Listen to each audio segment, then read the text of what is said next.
Welcome to Revive Church. It's 11 o'clock or thereabouts. Great to be with you today. Please, if you're watching on YouTube or Facebook, share the link. And hey, do this.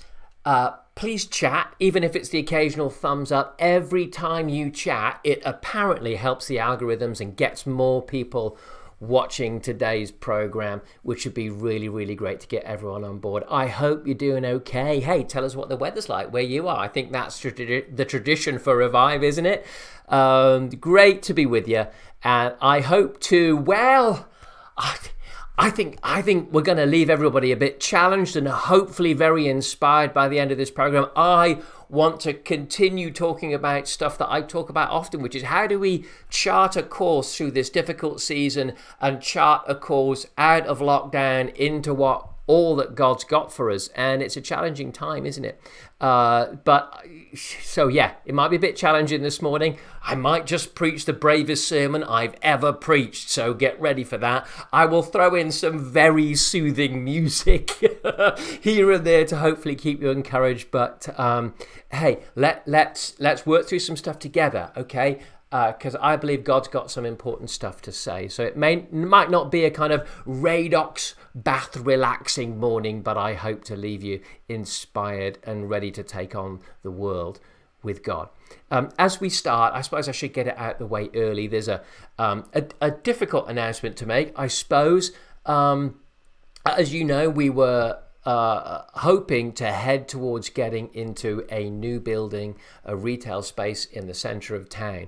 But I have to say, certainly for now, that was very dependent on, let's say, Freedom Day, so-called, last Monday, being a dropping of all restrictions, a sense that the pandemic was truly coming to an end. But I think, as we can all see, lots of restrictions remain in place. And there's quite a little way to go, judging by the government messaging, which I'm going to talk more about later. And of course, that will impact on people being willing to turn up to church and stuff like that. Now, the plan that we had for this large retail space in Hull depended on that sense of freedom coming back, people wanting to come to church, not mind being among crowds. It was a very large building, and here's the reality clincher for us as to making this model of moving forward work. Over the 2-year period, it was going to cost us something like £180,000, which now, in the context of the fact that the church has more than £500,000 income each year, would be fine under normal circumstances. You kind of take whatever it is, 10% or something, and you kind of slot it into how you were going to make your year work. But that ain't going to happen at the moment. So that is very much on pause until things start to feel a lot freer. Am I discouraged at times? Yes, absolutely. I think we all are, over different things, aren't we? So it's a tough season, but we will continue to do our pop-up Sundays that can kind of move in and around the restrictions. Let's be honest that, there is talk of restrictions coming back in possibly again this winter. Might not be full lockdown, but it might be enough to mean that churches are not going to fill up and move forward with a sense of normality.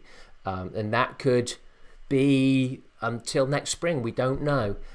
So there's a long way to go. And right at this point, all the leaders in Revive that are in this decision-making process really feel it's a bit too presumptuous right now to be going for that in September. So we're just watching that month on month. We've got some other things that are bubbling away in the background. So just continue to pray for us. Yes, it's a really, really tough journey. But, we're not without hope because we got Jesus, right? So we'll get through it and we'll come out the other side of it. But there's no way we're going to be booking and renting very large spaces, assuming that hundreds and hundreds and hundreds are going to be coming back to church. At the moment, I don't know a church that's doing better than 50% normal attendance. Most are more like 35, 40% attendance. And so there's a long way to go for people to get bold, get brave, and come back and to move forward. So that plan at the moment is sat on pause until the scene changes a bit and we get a little bit of a sense of clarity. I think it was Sharon Stone that prophesied this year was just going to be unpredictable, and it is. Unpredictable to us, but God knows everything that's going on. So let's keep moving forward bravely, okay? We're going to keep doing meetings on Sundays. We're going to open more and more venues as the amount of people grows. And then when we have a little bit of a sense that we're on a runway to normality, we can begin to talk about how we're going to address that moving forward. But we've got a few plans up our sleeves, and let's just see what God does, okay? So be strong, keep going. And if you need a bit of a soothing now, I'm sorry. Let's trust God with everything as we move forward, okay? Let me play you something by, I love this musician, Ryan Gilpin. I don't know him very well other than to write to back and forth, but I know his dad really quite well. Wonderful people, and this beautiful song called Winter is Over. Now, hey, some of the pandemic stuff going on right now might not be over, but your relationship with Jesus can be in springtime, can be in summertime. So listen to this and just give your burdens to Jesus. Pray for me, pray for the leadership team, pray for our directors, pray for all those making decisions right now. It is a tough time. I can't hide that from you, but I know you're going through a tough time too. So I'm praying for you. I've got loads of your pictures on my wall here as I pray for people. It's tough, but we will get through this, and we'll get through it with God. And if there's anything we can do to help you more, then just get in touch with us, get in touch with your pastor. And right, let me play you this, Winter is Over by Ryan Gilpin. Then I'm going to come back and I'm going to preach a stormer of a preach. I'll see you in a second.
That season is done.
summer had to come.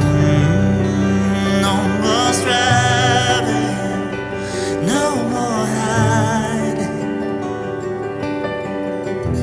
no more waiting for the sun. Winter is over. Winter is over. Winter is over. Winter is over.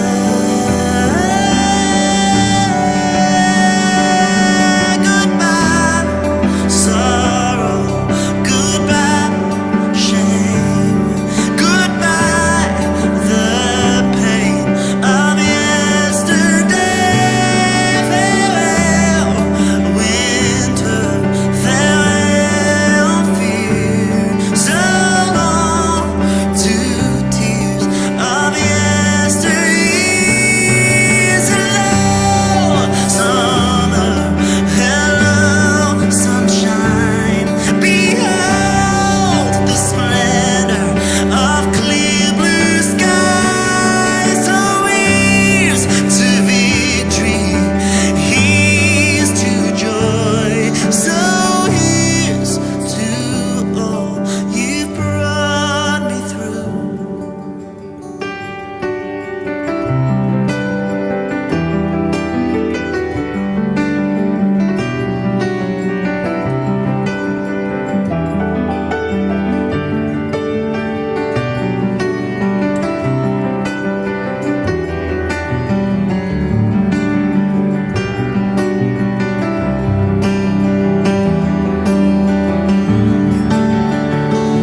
You said winter is over, for I have overcome. No more striving, no more hiding. That season is done. You said winter is over. Yes, it is. For summer had to come. No more striving, no more hiding, no more waiting for the sun. Some of us need to look outside again. Some of us need to look outside again. For the seasons changed. The seasons changed.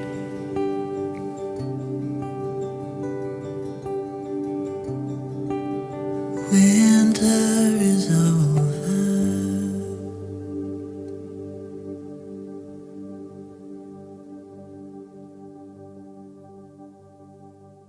Isn't that beautiful, boy? I love his songwriting and his voice and his piano playing. It's just wonderful. Just soak in Jesus. That's what it's all about, isn't it? It's all about Jesus. Lots of other things can shake, but your relationship with him won't shake. That absolute rock solid core that he loves you and he's with you right now. Okay, are you ready for it? A storming preach.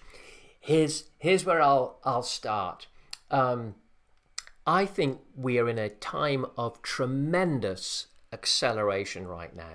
It's well known that crisis is an accelerator. It's an accelerator of all sorts of things, good, bad, and ugly. Everything speeds up and gets exaggerated in a crisis, and that's what's going on right now. I even had a dream. What would it have been?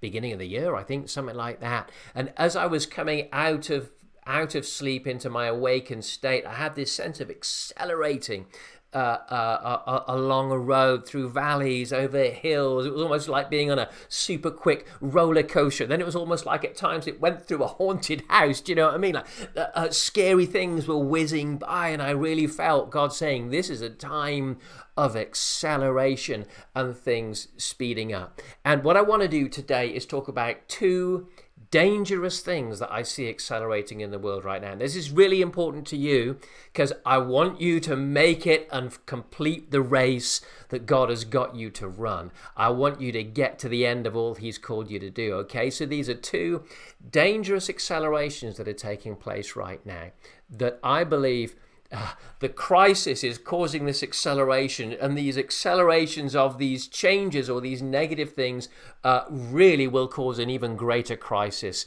in your life if you let it. So two dangerous accelerations going on in the world right now that will be affecting you and me, and I've been meditating on quite a bit. And then I'm going to follow that up with two solutions, two truths that can set you free from the dangers of these accelerations. Okay, are you ready? Let's go. Okay, here's the first dangerous thing that's accelerating right now. It's that Sunday-centric church is failing.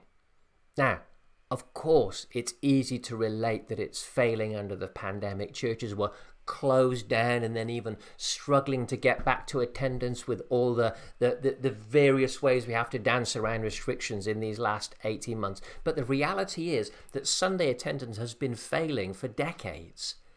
What's happened under the pandemic is it's suddenly accelerated now. Church sociologists and people that are observing what is going on right now would say this isn't just medical what's happening in churches across the world. This is an acceleration of a culture that was already there. Now, I believe there's a changeover thing, a changeover happening in the life of church from one style of church to another. But in this moment, there is a danger that there's a falling away completely from the things of God and the things of church. And we've got to remember that church is God's answer to the world of how people can walk together and live together, experiencing His glory. Listen to what Jesus said in Matthew 24 and verse 10. He said this, at that time, what time? It's kind of the end days, the last days. We're kind of in that now. At that time, many will turn away from the faith and will betray and hate each other. And many false prophets will appear and deceive many people. Because of the increase of wickedness, the love of most will grow cold. But he who stands firm to the end will be saved. I want you to stand firm and not fall away in this difficult accelerating season. What's happening with the acceleration? Well, it's this. Attendance is going down. Of course, under the pandemic, people are thinking, I've got my Sundays back. I can talk to Jesus without being in church on a Sunday. Like I say, that's been growing for quite a while. The sense that people can feel devoted to God, they might tithe, but actually go to church one Sunday in 3 has been a growing trend as the older, more dutiful generation to put it bluntly, dying off. There's a different generation coming through that don't see church in the same Sunday-centric light. Now, church, we have to adapt to this in some way. If not, what is going to happen is simply there will be a generation that falls away. I believe church needs to shift from Sunday-centric to 7-day-centric. It needs to shift from a show to being true church. Listen to this little tweet. Have I got it here? I looked at it earlier. I thought, well, this says it so well. Why would I say any different? This is by Christy Wimber. She says, there's a lot COVID has made clear about the church. People don't need a show of flash. They don't need to be entertained. They don't need special effects. People just need encouragement, community, and the ongoing reminder to look to Jesus as He hasn't abandoned them. There is a shift going on right now from platform-centric, lights, camera, action, back to community, gospel. It's almost like a shift that a persecuted church has to make when you go, what is the real thing? What are we drawing people to? Is it the quality of our coffee and the quality of our music? Or is it worship, knowing Jesus, praying for each other, sharing the gospel, bringing the kingdom to a hurting world? There has to be a shift. The danger in this time is that as we shift from Sunday-centric to 7-day-centric church, some will miss what God is doing and will fall away. Is God doing it, or is it culture? It could be a bit of both. But I see that it's a really dangerous season and a dangerous moment right now. Jesus talking about the fact that there'll come a stage in the end days when the hearts of many will grow cold. Backsliding is a path that sneaks up on you. And before you realize it, your heart has shifted so far and you think, how did I end up in this wilderness? It's because of a practical decision made early on. In this shifting time, stick with your church, wherever that is. I know loads of you are not from Revive, so stick with your church and keep going to navigate towards the future together. I'll talk more about that in a minute when I bring solutions to these. So here's the first one. There's an acceleration of Sunday-centric church failing. And it could be really powerful and really good. And I think God is up to something. But there's a danger in the cultural shift too, that many might fall away.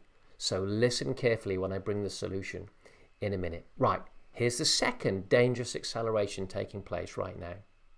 The second dangerous thing that's accelerating right now is a rising of fear like never before. And fear is not just that thing that keeps you safe from a cliff edge or stops you being silly in fast traffic.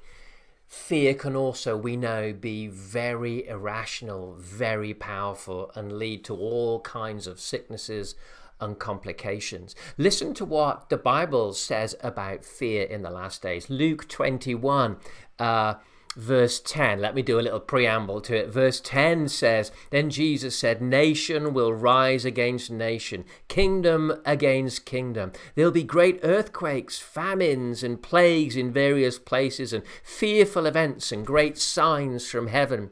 And in verse 25, I think it is, yes, there it is, it says, "There'll be signs in the sun, the moon, the stars. On the earth, nations will be in anguish and perplexity at the roaring and the tossing of the seas." I mean, if that isn't a picture of all the world's worries right now, with everything from climate change to plagues and wars and all this kind of stuff. It goes on. "Men will faint from terror, apprehensive at what is coming on the world, for the heavenly bodies will be shaken." The Passion Version says, "What men see coming to the earth will cause the fear of doom to grip their hearts, for they will even see the powers of the heavenly realm shaken."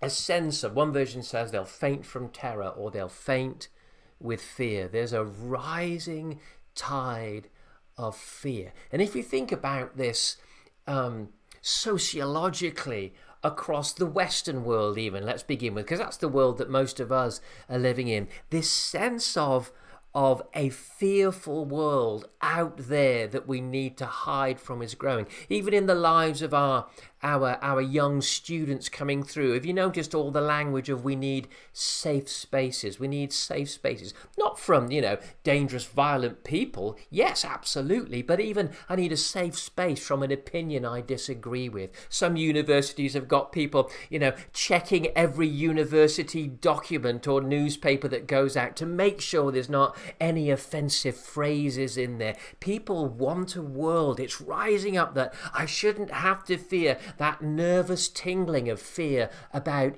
anything. I shouldn't be made nervous at all. And so the world has been for quite a while becoming obsessed about safety. We live in a health and safety world, don't we? We live in a caution first world. Where is that generation of missionaries that we know take all the bits of their body out that might get them in trouble before they head off into the mission field because there's no medical care on the mission field? Where is that generation that would pack their coffin with them as they headed off to the mission field? Those brave people that pioneered nations around the world. Here we are sitting today feeling that we need to put up defenses against somebody else's reasonable differing opinion to our own. We live in a world that's becoming obsessed about safety because it's obsessed about fear, an anxiety-driven world. We all know the stats. Mental health, anxiety, fear, stress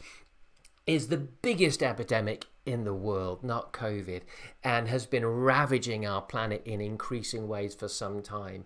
And now we find ourselves in a world where fear has just accelerated and amplified even more because of COVID and the events of the last 18 months. We want medical safety. We want safety from other people's opinions or ways of life or ways of thinking.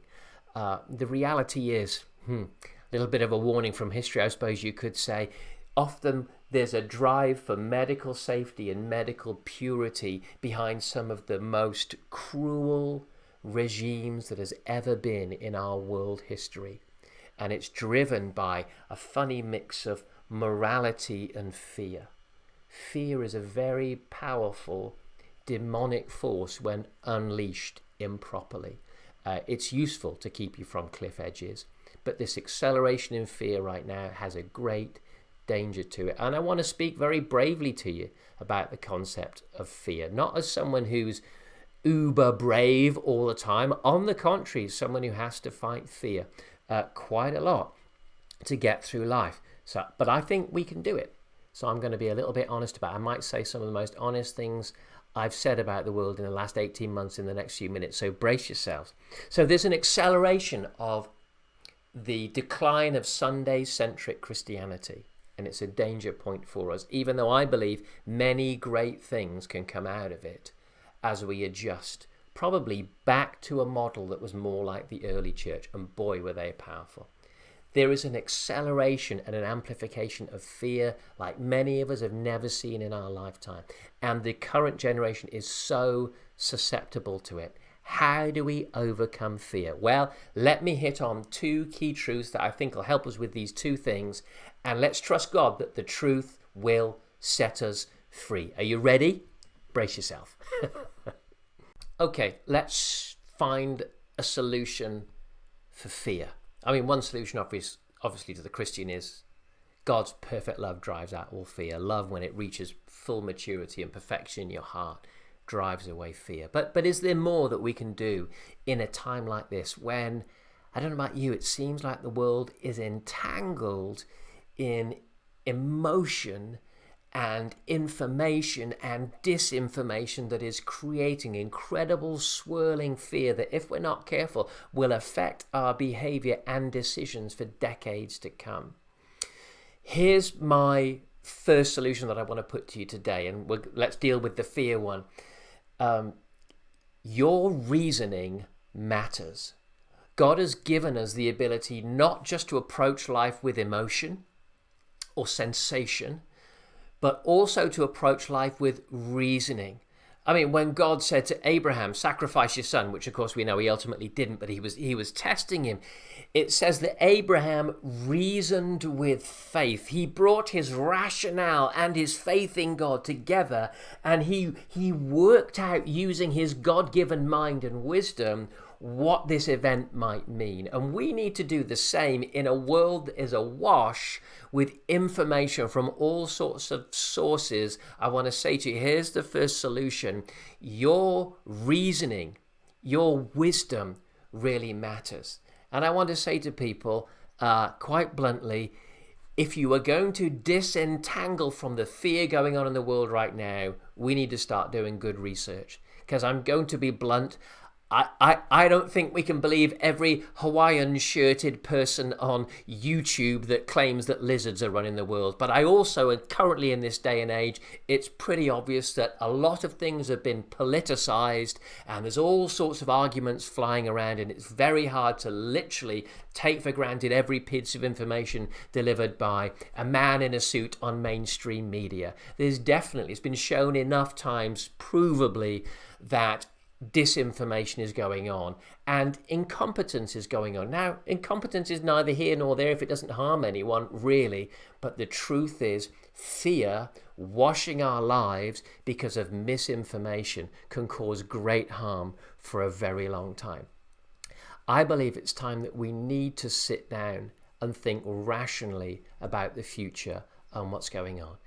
I can't ever remember a time in my 51 years of being alive when the amount of people dying from anything has been declared as a mainstream news moment every single day. We are just not used to hearing those death figures, even though when we research it, we know in our country 1,500 people at least are dying every single day of various things like heart disease and cancers and stuff like that. There's all sorts of things happening every single day, and it's extremely sad. But our psyches aren't made to be bombarded with the thought of death day in, day out. Here's a little thing that I did, because I've had to kind of rationalize my way through what is really going on. I looked it up earlier. What is the death rate of COVID? And I didn't want the generous answer, the one that made me feel as safe as possible, because some would go, there's a 99.8% chance you'll survive COVID. So I went to a fact checker website to go, that might be a bit too generous, because some people think that 10% of the population have died. Polls are showing this. Some people think 10% of the population's died under COVID. It's nothing like that at all. And so I checked out this fact. And so even this far more, this one that did not want to give away anything, basically said, no, it's not 99.8. That's not true. They said it's more like 99.5. Listen, here's a thought. If you sat down with your doctor and he said, I'm really sorry you've got phalange disease. I don't know, I'll make up something. You've got phalange disease, and you go, oh, doc, what does that mean? They said, well, it means there's a 99.5% chance of survival. Under any other circumstances, pre-COVID, you or I would go, phew, thank you, doc. Right, let's get on with the treatment. Let's get it over with. Wonderful.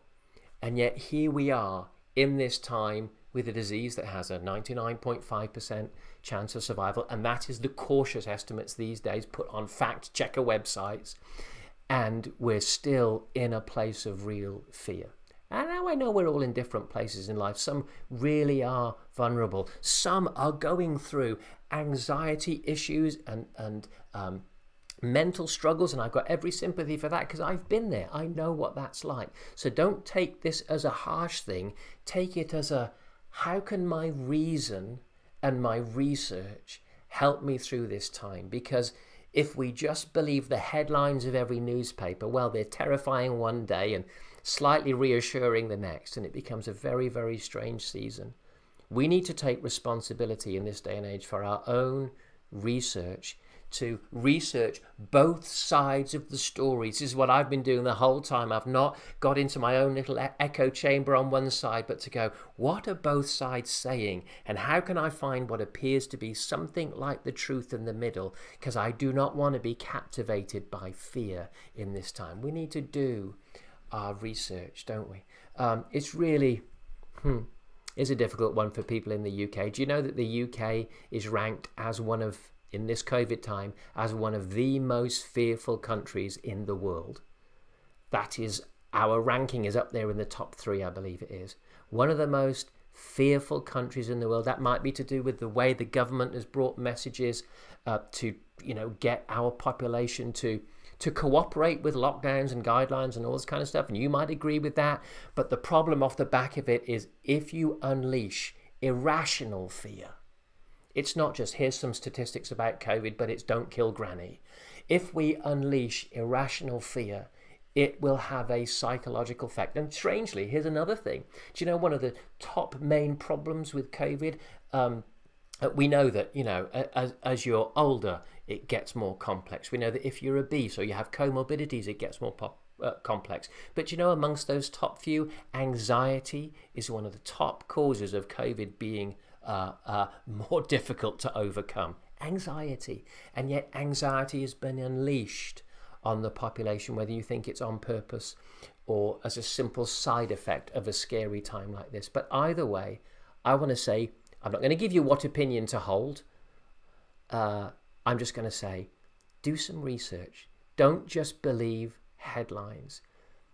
There are eminent epidemiologists, Nobel Prize winning epidemiologists, scientists, doctors, consultants and professors out there that are giving very different signals to either side of what's been going on in this time. There are opinions out there, and we need to, I believe, go find some truth, that within it you can find a pathway to chart with a sense of, okay, I think I get a sense of what's going on and what the dangers really are.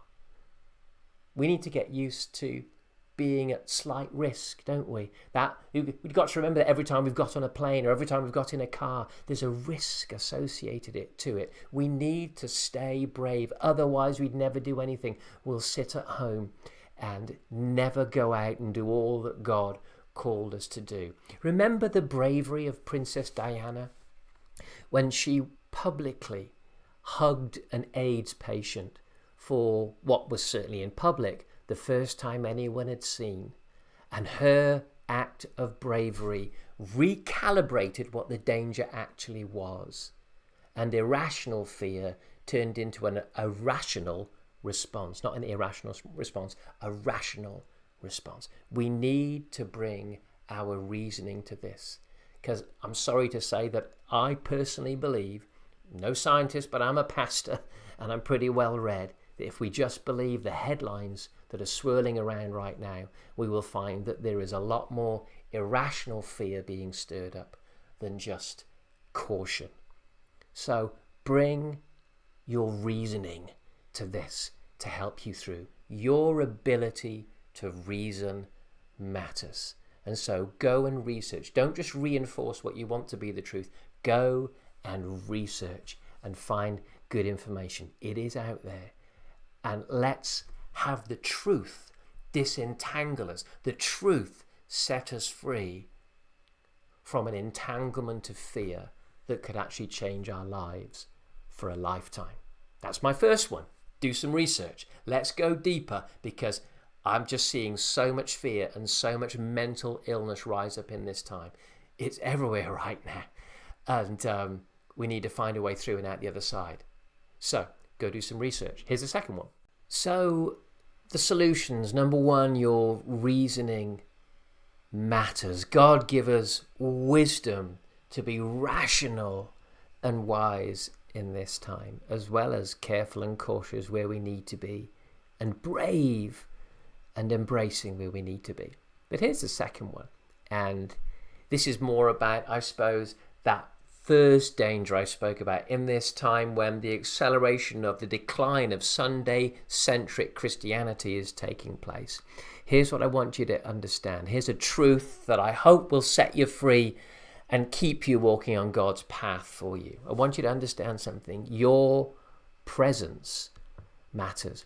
In a time when the spirit of the age, the spirit of the world will be all about individualism and consumerism, and all that matters is me and how I'm feeling. There's a great danger that the end result of that is actually great isolation and great loss. I want you to understand, because it's so easy to feel that, you know, well, maybe he or she or her or them, they're consequential, but I'm inconsequential. I want you to understand your presence really matters. There's a command in the Bible in Hebrews 10, and let me kind of do the build-up to give it context. Hebrews 10:23, it says, let us hold unswervingly to the hope we profess. Hope is something you've got to hold on to get you through. How are we going to do that? It says, let us consider how we may spur one another on towards love and good deeds. Verse 25, let us not give up meeting together, as some are in the habit of doing, but let us encourage one another, and all the more as you see the day approaching. I want you to grasp your presence with your community, however that is expressed, whether it's a Sunday morning church or a Tuesday night prayer meeting, or however it is that you meet, whether it's to pray or for a classic service. Your presence matters. You bring something. And let me just say this. Absence has a sound. It's not just turning up that brings your sound. Every time you're missing, there is a grace, there's a sound missing from the room of the part of the body of Christ where you were born to connect. Now, I understand those that are extremely vulnerable right now, struggling with the sense of getting together with others. And I totally understand. You've got a wonderful friend who was 9 years bedbound with a terrible disease and fought her way through to a miracle in God and is wonderfully healed. So there are terrible seasons.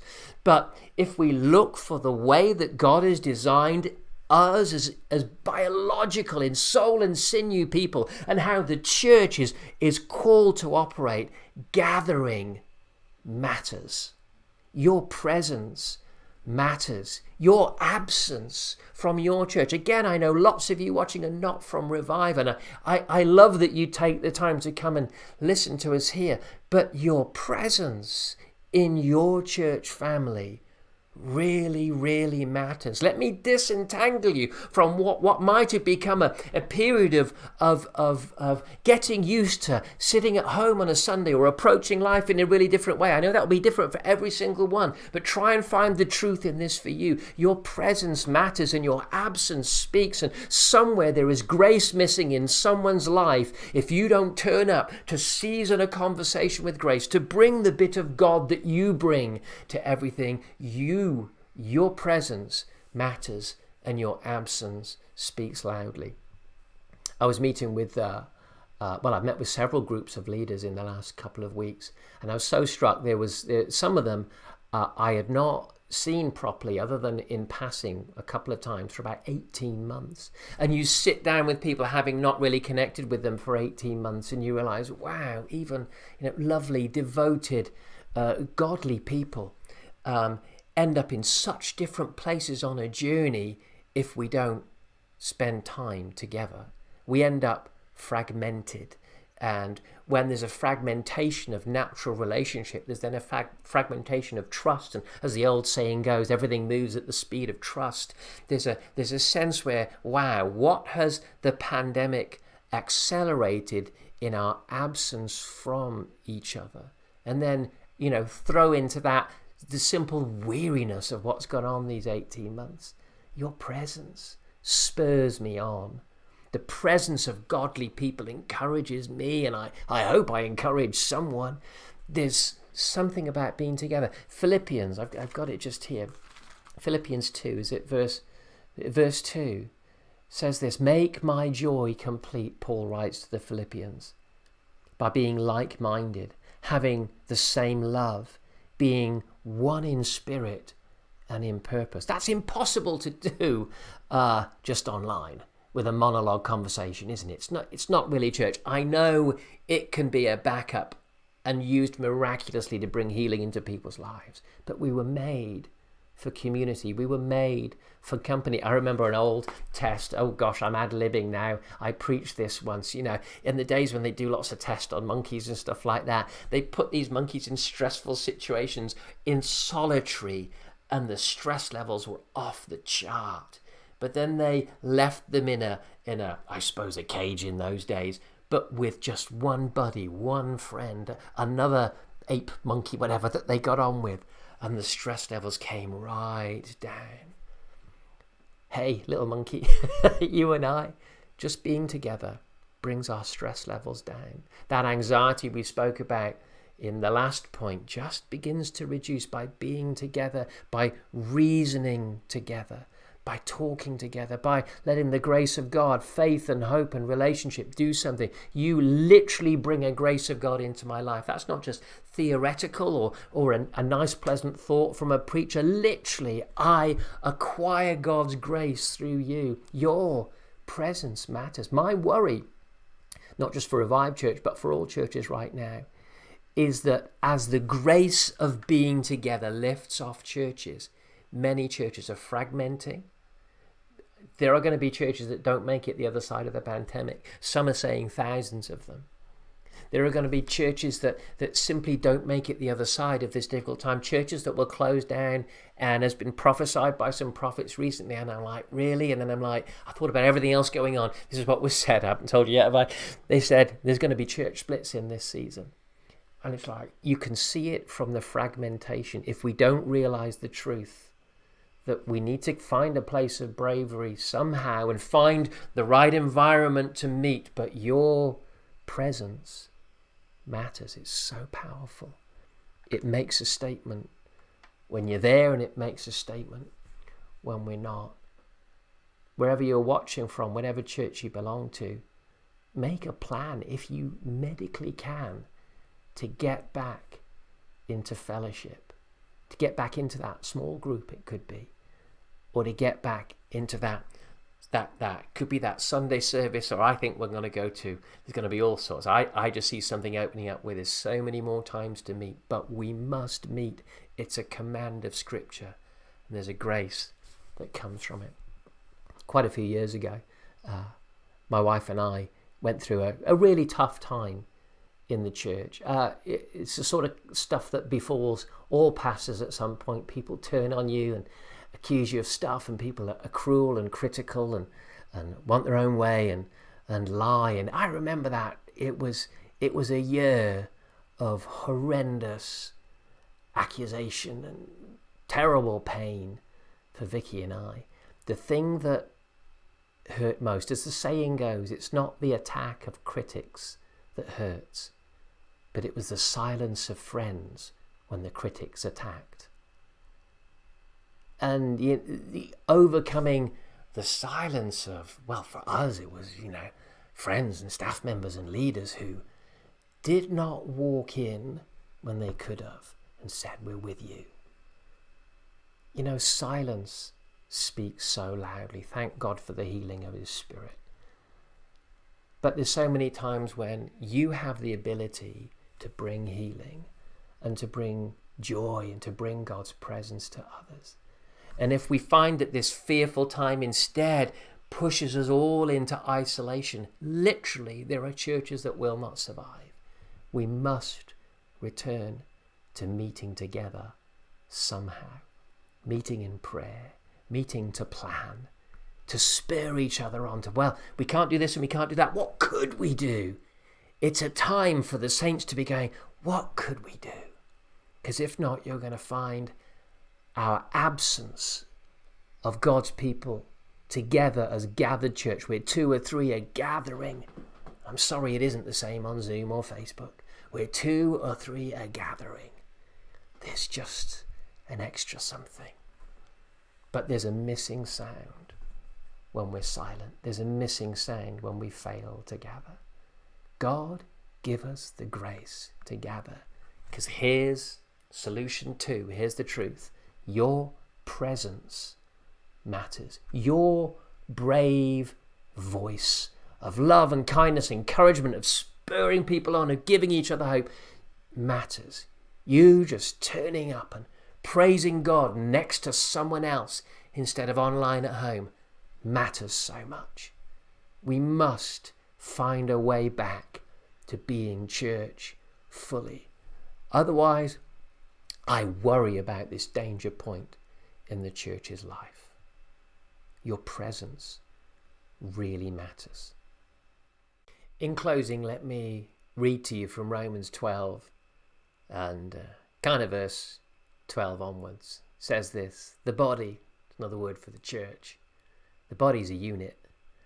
Though it is made up of many parts, and though all its parts are many, they form one body. So it is with Christ. We're all baptized into one spirit, into one body. Now the body is not made up of one part, but many. The foot can't say, because I'm not a hand, I don't belong, and it goes on. Different parts. If the ears should say, because I'm not an eye, I don't belong. In fact, verse 18 says, God has arranged the parts of the body, every one of them, just as He wanted them to be. It's beautiful teaching. We all belong. And I don't want the truth of belonging to be stolen from you in this time by this isolated, scary time. Fear isolates. As I heard one person say, isolate fear before it isolates you. In other words, have your fears in the right compartment in your psyche so that you can live freely and live bravely. Your body You're part of the body. The body of Christ needs you, needs your presence, and needs your bravery in this time. I pray as we go in, I'm going to play you a song now about Jesus being our healer. Another soothing number, because I know we talked about difficult stuff today. As I play this, just bring your heart before God and say, God, help my reasoning to lead me in the direction of rational, not irrational fears. Give me reasoning, not just emotion, so that I can walk out of this difficult time with bravery. And God, help me to realize, even though I might feel small, most of us do, that my presence matters. My absence makes a sound. My silence even makes a sound. I should be speaking up, and I should be turning up to play my part in the body of Christ, so that there would be an incredible move of God in the world. Pray those things and think about it while we listen to this song. One of my old ones, Jesus, you are my healer. And then I'm going to come back and say just a few more things.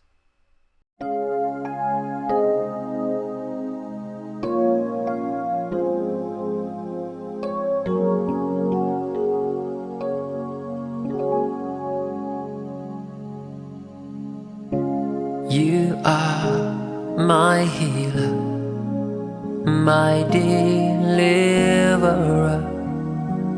my friend. You are my Savior, you're my Lord, my all, my end. Jesus,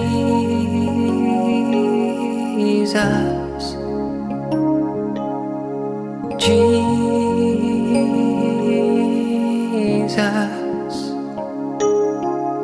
Jesus, sweetest name.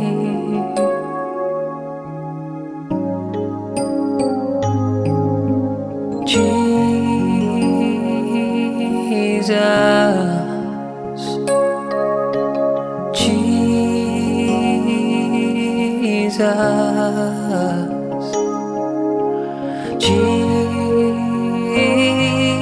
Jesus, sweetest name.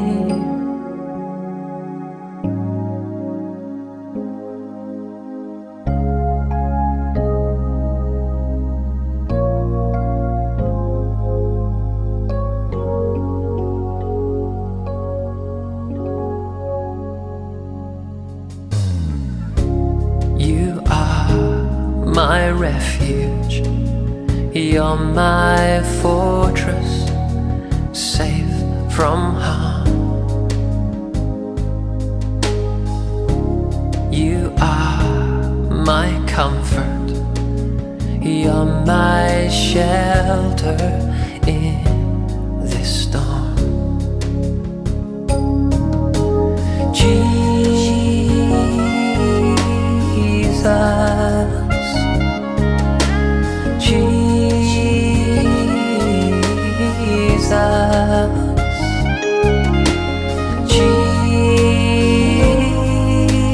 Jesus, sweetest name. Oh yeah, yeah. Jesus,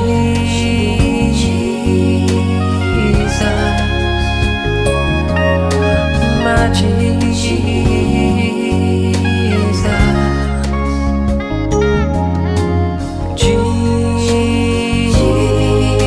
Jesus, sweetest name.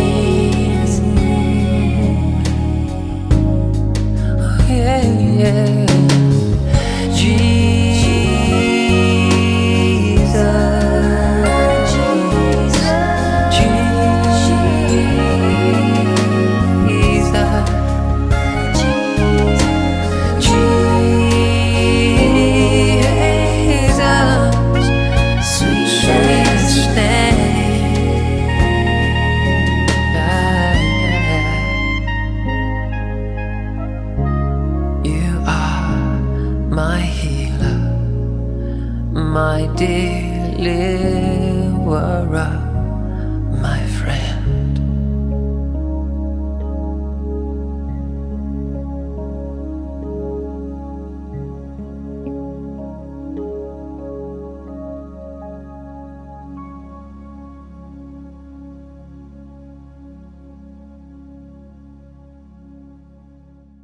Well, it's been so good to be with you today. Thank you for hanging out with us. I wasn't reading from Romans, I think. Like I said, I was reading from 1 Corinthians.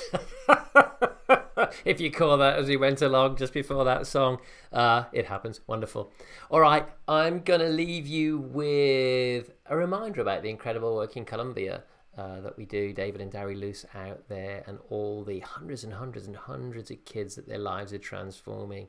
If you think it's been tough in this nation, imagine being in the third world negotiating the last 18 months as well. So do, as you watch this, pray for them, hold them up in your prayers. Then after that, I'm going to play you the announcement about how we are doing church at Revive from this Sunday onwards. It's been out and about on social media, but if you've not seen it, stick around and you can see that. And you can see the changes that we're making after the July the 19th so-called Freedom Day. Well, there you go. God bless you. Stay in touch. Be great to see you sometime soon. God bless you. Jesus bless you. Keep you healthy, safe, and strong.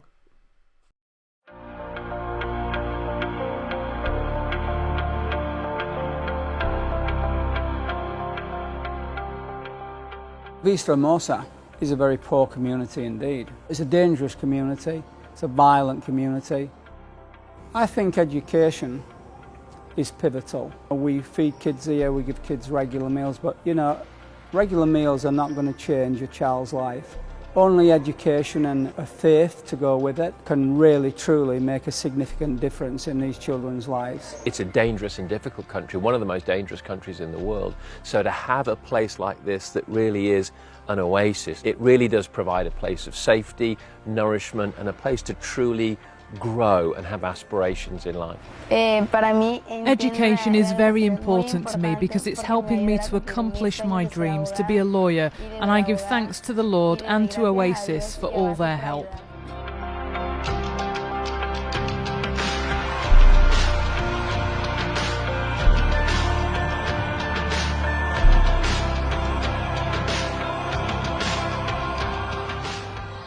I was on my way to East Yorkshire when I saw this piece of land, and at that precise moment God spoke to me and he said, I want you to buy this piece of land, and then he told me what he wanted me to build on the land. Everything that you see on here has been built since God told me to buy this piece of land. 20 years ago, the kids would come out of school wanting to be cleaners or to just have some kind of a wage. Now they're coming out wanting to be solicitors, police officers, doctors, teachers. In other words, they're not just changing the lives of individuals, they are transforming society. When you're doing that for 1,500 children every week, it starts to have a real impact. Now they've got an hope that their lives are going to be changed by the education that they receive, by the faith that they're going to develop at the Oasis of Hope Church, and by the level of love that they receive.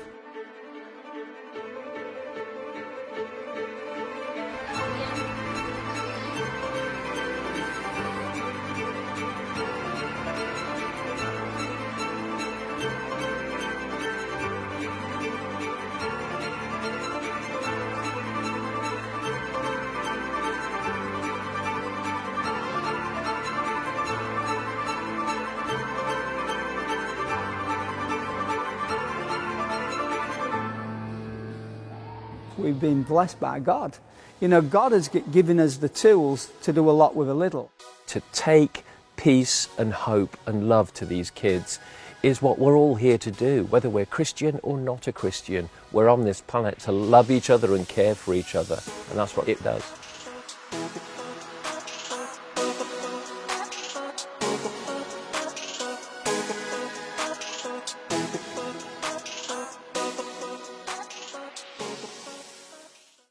Hey everybody, I wanted to come on and just update you on Sunday services after July the 19th, after Freedom Day. Well, that's what it's been called, but let's be honest, it looks like July the 19th is not going to be the kind of champagne corks popping fireworks end to all restrictions that we might have hoped for. There certainly isn't a sense of going back to normal, is there? There is still a sense of great nervousness and caution in the way that the government are giving us messages and ways to proceed. So I want to talk to you about how we are going to proceed at Revive. Now, you've got to understand, everybody, we're a large community, and we have everything from people that feel, very bullish and annoyed about all the restrictions, right through to those that are very vulnerable or feel very nervous, and then a whole load in between. And we probably all got very different opinions on everything. And as a church family, it's our job to look after each other. We love everyone in all of those gamuts of opinions and where you're at in life. So we want to create something where everybody can feel included in the way forward. What we want to do is chart a course going forward that will hopefully make everybody feel comfortable and confident in coming to church. But remember, if you're still not up for doing that, there is the online service that will continue 11 o'clock every Sunday morning on YouTube and Facebook. But we really hope this course forward will make everybody feel comfortable and confident to come to church and gather together and enjoy all the grace that brings. So here's what we're going to do from July the 19th is Freedom Day. So the first Sunday is July the 25th. Here's what we're going to do. Well, the first main point, I suppose, is that we are not going to ram out our venues. We're still only going to run at about 60% capacity so that there's lots of space in the room and the place doesn't feel crowded. So that people feel comfortable in gathering together. That seems to be pretty common across the board, that people still want to experience a bit of space. So we're going to, that means, continue for now to have booking in to Sunday services so that we're aware of what numbers are trying to come to church, so that if there is a sudden increase in attendance, we know and we can respond to that and we can control it. Okay, so in order to keep venues to no more than 60% capacity, you will still need to book in when you're coming to a venue in Hull after July the 19th. Now, once numbers start to settle, we really hope we can drop that quite soon, because I know that not everybody likes to book in either. So here's the changes that we're going to make. So we're going to keep a capacity at about 60%, but here's some things that are different. Number one, masks are no longer mandatory under law. So we're saying it's completely up to you whether you wear a mask or not. We're not going to question you. Either way, it's totally your decision. I would just say care for others around about you, but we're not going to be questioning that. Totally up to you whether you want to wear a mask or not in church. We will sing, and in fact I suspect plenty of people have been singing quietly behind their masks all along. It never was illegal to sing in church, just strongly recommended that you don't, but I do know people have been singing to God behind their masks all along, and we'll continue to sing without being silly about it. We're going to continue to praise God and sing and give him our worship. Okay, you won't be told where to sit. Just come in. All those little control mechanisms now go. You can mingle, you can chat. I think we're all grown-ups and we're all well aware of how to have responsible conversations indoors and outdoors and stuff like that. You won't be told where to sit. If you want to hug, I would just recommend ask people before you do. Are you into hugging yet? The other thing is, don't sulk if they say, no, I'd rather not hug yet, okay? Because there are lots of people who are, on one level quite brave, but I also don't want to be silly about stuff. I don't want to be hugging left, right, and centre, except for my very close family. So just chart those pathways with a bit of care for each other, understanding that we're all in a different place with this, but we will get through as a family if we're selfless and loving. But let's mingle, let's chat, let's enjoy, let's sing, let's praise, wear masks if you want to. I would say in a venue, say like Cottingham, if you're a bit braver, head to the front of the hall. That's fine. If you're really feeling comfortable, if you're feeling a bit more vulnerable, head to the back. We'll make sure there's some more spaced out chairs at the back of the venue and things like that. We're trying to accommodate everybody and where they're at as we claw our way back to some way of moving forward together. Okay? So, from Sunday the 25th then of July, there'll be 4 venues on Sunday the 25th. You've got Cottingham, Hessel Town Hall, you've got Kingswood, and you've got Goole, where you still don't have to book, and you won't have to book in Goole. But here's the thing, as we go through August, due to availability of venues and availability of staff and volunteers, the number of venues open will go up and down through the month, and we'll just be telling you that by email each week. There's going to be some weeks when literally there's only one venue that's going to be open, but we're still going to cap it at 60%. And we should still get a lot, plenty of people in without ramming it out. Cottingham is the one consistent one that will be open right through the summer. And the kids' work is taking place around the corner. You still have to book in for that. So keep an eye on your emails, keep booking in, and let's get through July and August. And then as we go through August, we'll announce how we're going to get into autumn from September onwards. Let's keep trusting God. Let's stay brave and keep moving forward and trusting that we're going to come out of this into better, stronger days. If you need any help, don't hesitate to get in touch. We're a family, and we will get through this time together, and we will get into better seasons and moves of God, experiencing His presence and enjoying family more than ever, I believe. We've got some great, exciting plans up our sleeves. Okay, so there's the news. That's how we're going to handle it. We want you to be comfortable and confident to gather and enjoy the grace of God together as a church. I'll see you soon on a Sunday.